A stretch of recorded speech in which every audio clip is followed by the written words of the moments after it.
Hello and welcome.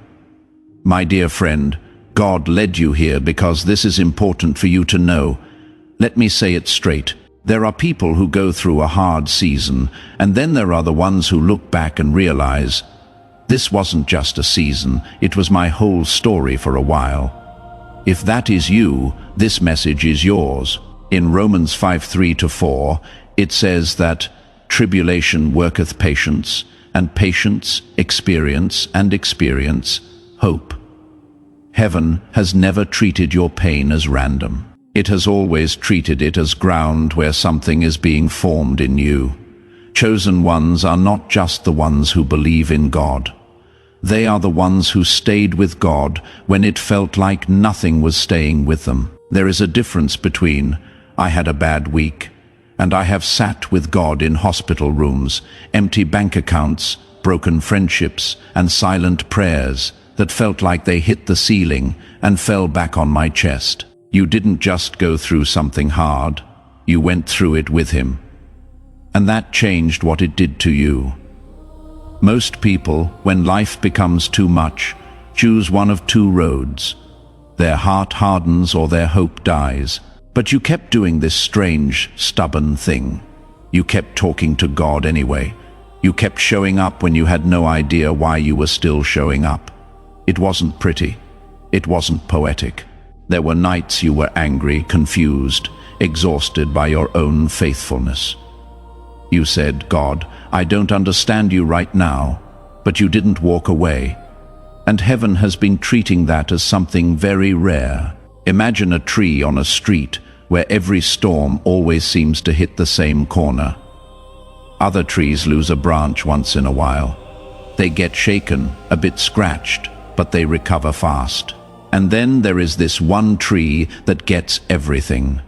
The strongest wind, the sharpest hail, the constant pressure. Anyone watching would say, if any tree is going to snap, it will be that one. But it doesn't.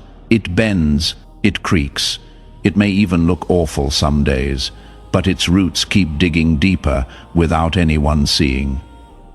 One day, years later, when a bigger storm rolls in, everyone gathers under that exact tree without even thinking about it, because something in them knows this one has already proved it can stand.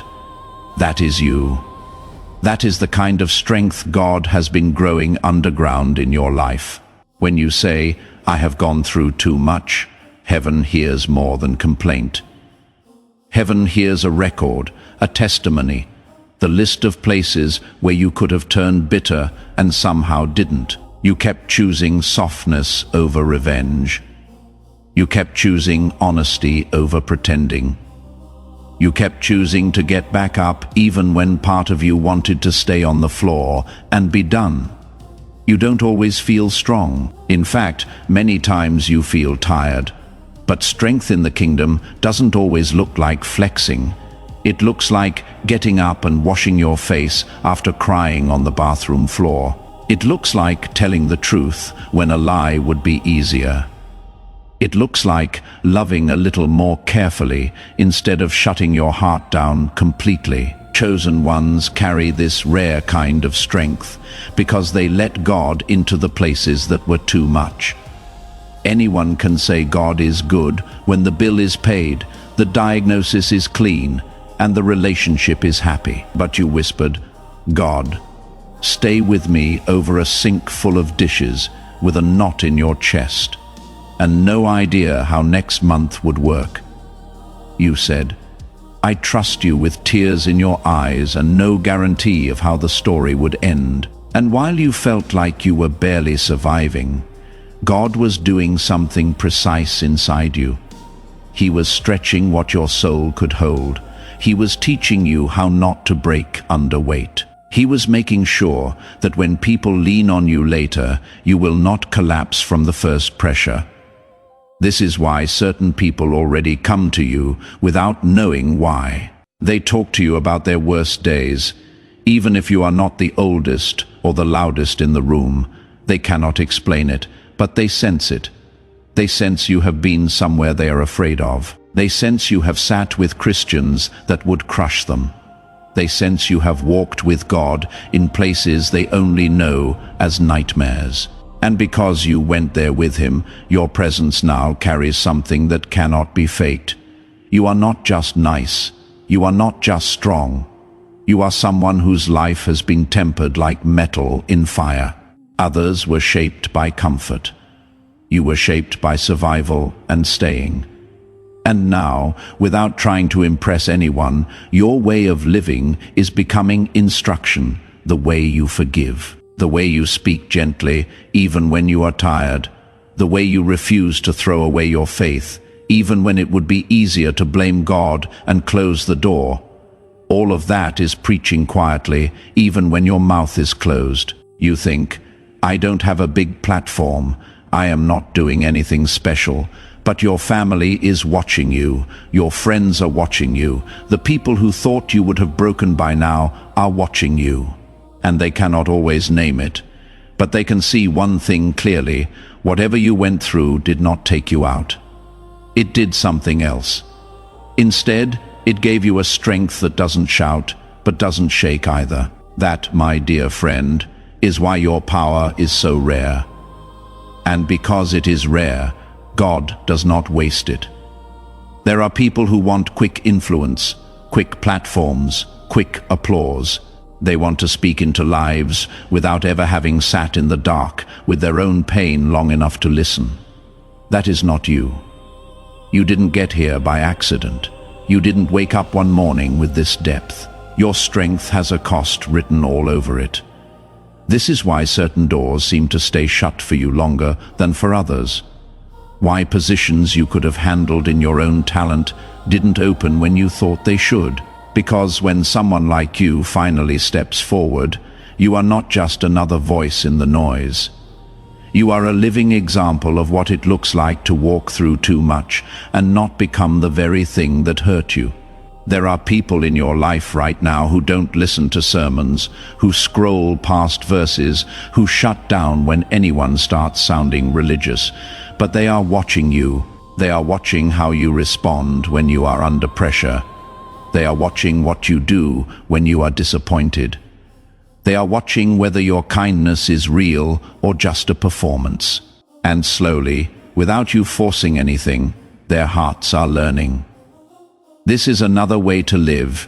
This is another way to carry pain without passing it on. That is why the enemy fought you so hard in certain seasons, not just to wear you down, but to try to convince you that your story is useless, that your scars are random, that your battles were for nothing. Because if you ever truly realized what God has formed in you through all of this, you would stop apologizing for who you are and start walking in the quiet authority you were given. You would stop asking, "Why am I like this?" and start recognizing, of course, I feel things deeply. Of course, I care more than seems logical. I was built to hold more than the average person. In 2 Corinthians 12:10, Paul says, "When I am weak, then am I strong." He wasn't glorifying pain. He was saying, every place that proves I am not enough on my own is another place where God's strength can show up clearly. You know those places well, the moments where you whispered, "God, if you don't help me, I cannot do this." The conversations where you had no words, and somehow the right ones came. The days where you should have snapped, but something held you back. That is the strength you carry now. Not loud, not boastful, but tested. And here is what is important for this season of your life. You don't have to pretend it was no big deal. You don't have to erase your story so others don't feel confronted by their own avoidance. You can honor what you walked through without turning it into a personality, without becoming the pain, without living as a victim. You can let it be what it really is. Proof that God did not leave you. Evidence that you are capable of more than you think. Training for what you are about to carry next. Because make no mistake, this kind of strength is preparation. Preparation to lead when others are overwhelmed. Preparation to stay steady when headlines scream panic. preparation to love people who are still in the place you once begged God to bring you out of, and you will recognize them when you see them. The ones with the tired eyes and the brave smiles, the ones who joke a little too quickly to hide the ache, the ones who say, "I am fine." But linger when everyone else goes home. You will not have to preach at them. You will not have to prove anything. Your presence will do what trees do in storms. It will simply stand, and loudly, without words, it will say, "I have been through winds like this. You can stand too." So, if you have ever wondered, why did I have to go through all of that? Hear this. None of it was random. None of it was wasted. God has been forming in you a strength that is calm, a strength that is kind, a strength that does not need to shout to be real. The world has plenty of loud power. What it is starving for is the kind of rare power you carry now.